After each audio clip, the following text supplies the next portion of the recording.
దేవుడు మంచివాడండి. మనుషుల్లాగా తొందరపడి నిర్ణయాలు తీసుకునేవాడు కాదు. దేవుడు ఆవేశపరుడు కాదు. ఆయన చాలా ఆలోచనకర్త.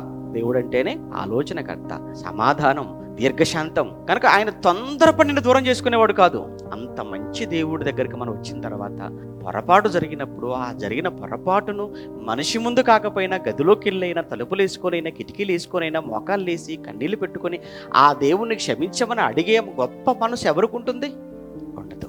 ఏదో వస్తుంటాము, కూర్చుంటాము, పాడుతుంటాము, చేస్తుంటాము. చివరికండి ఆ రొట్టె దగ్గరకు వచ్చినప్పుడు ఏమండి, ఆ ప్రభువు ఆ శరీరము అని ఆ ప్రభు శరీరాన్ని జ్ఞాపకం చేసుకునేటప్పుడు కూడా, చివరికి ప్రభువు చిందించిన రక్తాన్ని తీసుకుంటున్నప్పుడు అది జ్ఞాపకం చేసుకుంటున్నప్పుడు కూడా మనసులో కల్మషము, కపటము, వేషధారణ, మోసము, పగ, అసూయ, ద్వేషాలతో ప్రభు వాళ్ళలో మనం పాలు పంచుకుంటున్నాము అని అంటే ఇంకా చాలా పెద్ద తప్పు చేసిన వాళ్ళం అవుతున్నామని బైబిల్ చెప్పింది. అపరాధులం అయిపోతున్నాం మనం తీసుకొని. ఇంకా వద్దు. ఇక్కడ మాత్రం సమాధానముగా ఉన్నట్టుగా ఉండి బయటికి వెళ్ళిన తర్వాత వివాదాలతో బతుకుతున్నాము అని అంటే అదొక బ్రతుక? అదొక క్రైస్తవ జీవితమా? అదొక క్రైస్తవుని లక్షణమా? మీరు ఆలోచించండి ఎంతవరకు సమంజసమో.